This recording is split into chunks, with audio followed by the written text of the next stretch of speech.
Have to have a definite ending for us to know. All right, let's do the lane. I'm gonna go out, gonna find those blues. Gonna put on my fancies and step on my shoes. Yeah, come on, baby. I want these winter blues. Come and cuddle like the God, yeah, you know you can't refuse. Yeah, let's cuddle like the God, yeah, you know you can't refuse.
I first became associated with Short North Stage because they were putting this theater company together and were renovating the garden.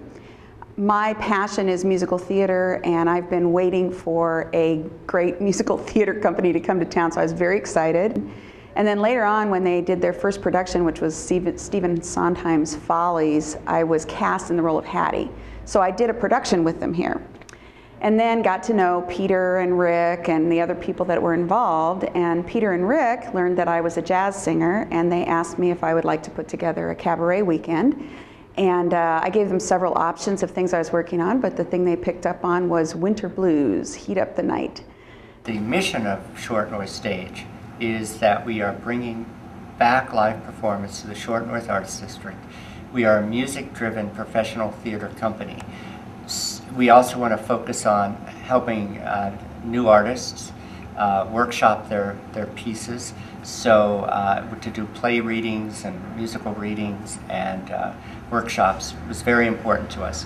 And the decision to move into a second stage, a second space, was an important one and is equally as important to our mission as the major musicals that we do in the historic Garden Theater Auditorium. It's every bit as important. So this room is, we always call it our second stage, as if it's secondary, but it's really not. It's very much a part of the primary focus and intention of Short North Stage. And it is the second oldest theater in Columbus. Our research indicates that only the Southern Theater is older. The minute we walked into the main auditorium, our mouths dropped because it was in pretty messy shape, but it was like a ghost from the past, and it was. I felt it was almost crying out, "I'm a theater. I need to be a theater again." And so we just went through a long period of negotiation and finally got a lease. Distinctions about this theater is that it started its life as a live performance venue. It was built during the vaudeville age, towards the end of the vaudeville age, and it only existed as a vaudeville house for about another dozen years. But nonetheless, that puts it in a different category. It was not constructed as a movie theater. That part of its history came later. The iconic feather sign, the Art Deco feather sign that says Garden, which is a landmark here in Columbus, particularly since we have restored it and relit it. That was a later addition to the facade of the building, as was the marquee, which is not there currently, but will hopefully one day be restored and put back up. And we were going into the winter, and that theater is not heated currently. That's one of the big issues, but we knew we had to keep performing to keep our momentum going. And so the first thing we decided to do was let's do a holiday show. So we assembled the best talent we could from around Columbus to to put on a show in this secondary space, which we also leased, knowing that in order to perform, we had to have a place that was warm in the winter, cool in the summer. We decided it should be called the Green Room. We painted the walls green. We bought a wonderful antique bar here and got some lights and chairs and cocktail tables. We were donated a piano, a baby grand piano, by a dear angel who just appeared one day. And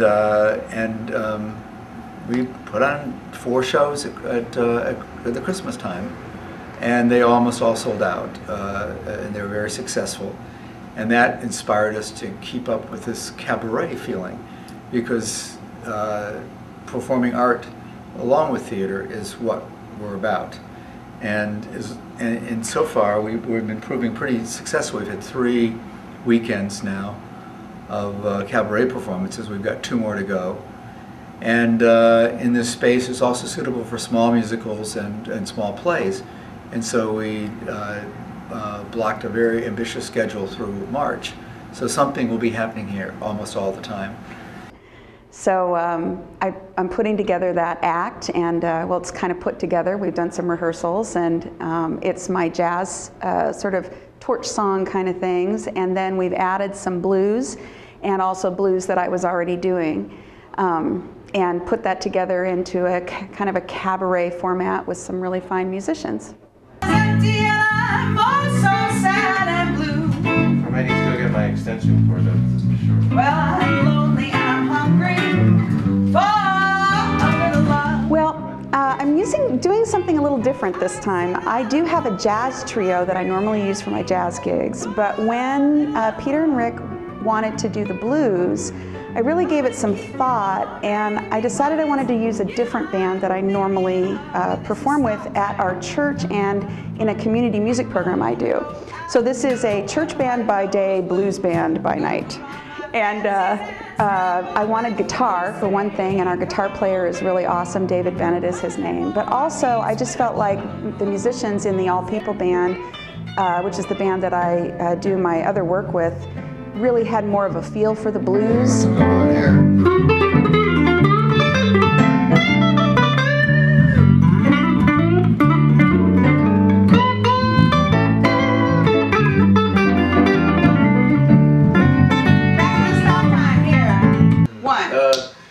It's just like what we just did. 1, 2, 3, 4.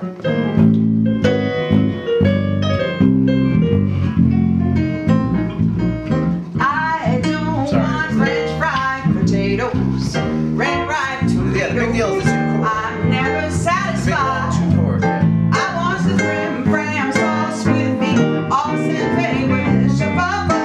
On the side, I don't want pork chops and bacon. That won't awaken. I know people look at me and they say, how can she sing the blues? But although I am very happy now, I have had many strange things happen in my life.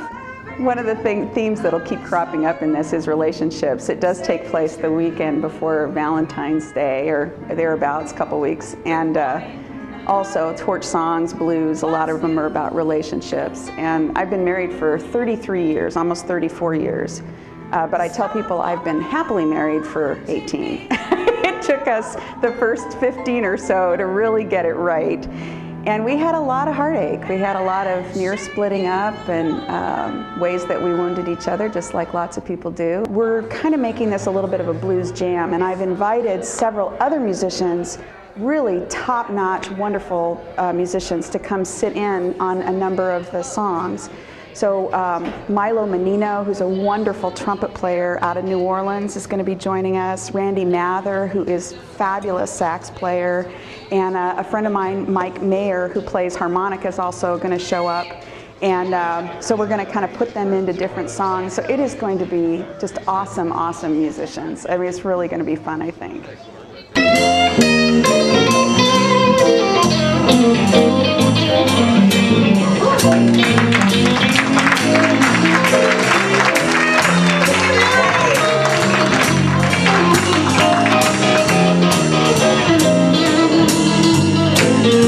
Oh,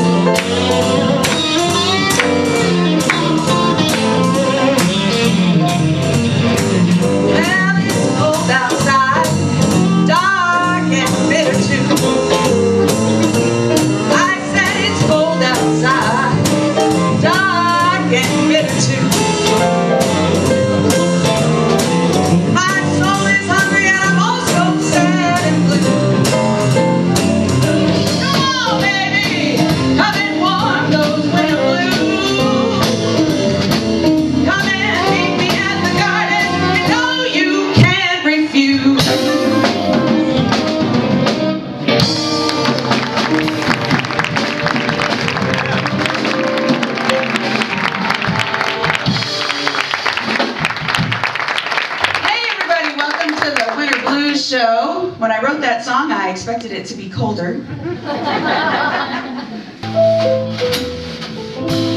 Good morning, heartache. You old blue sky. Good morning, heartache. Thought I said goodbye last night. I turned and tossed until it seemed you had gone. But here we are with the dawn. So you might be wondering about all these musicians up here. We got a lot of them, don't we? Quite an abundance of riches. So just want to introduce my band here. This is, we'll start over here. We've got some special guests tonight who are joining me just because they're good friends of mine, and I really appreciate that. And that's Randy Mather on saxophone there. Milo Menino on trumpet. And then this band I'll tell you a little bit about later. Some more are the rest of the band. David Bennett here on guitar, very fun. Chris Kayampa on bass. Ed Moed on keys. And then I know you thought that the governor was Kasich, but no, this is the governor on drums.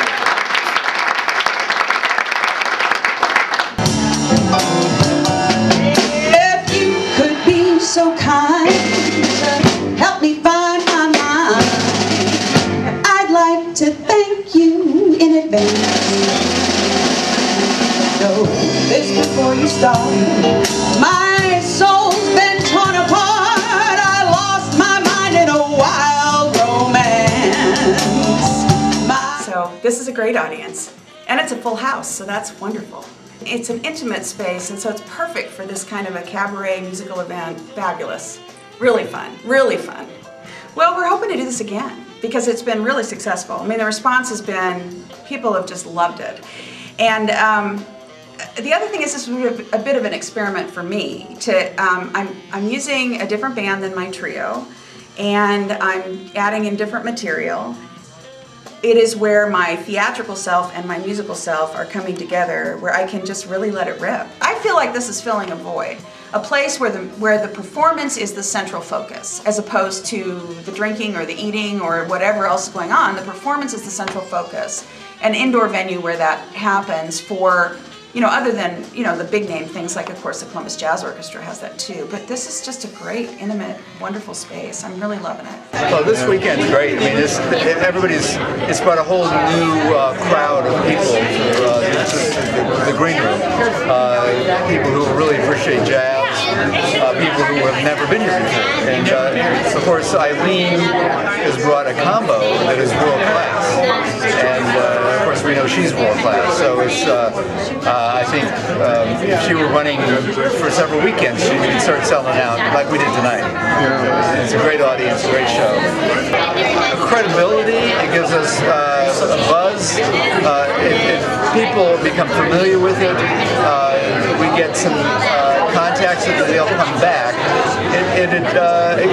I mean, there's a really strong audience here tonight with a lot of influence, and they'll spread the word, and so people will start coming back to the garden, realizing that good things happen here, exciting things.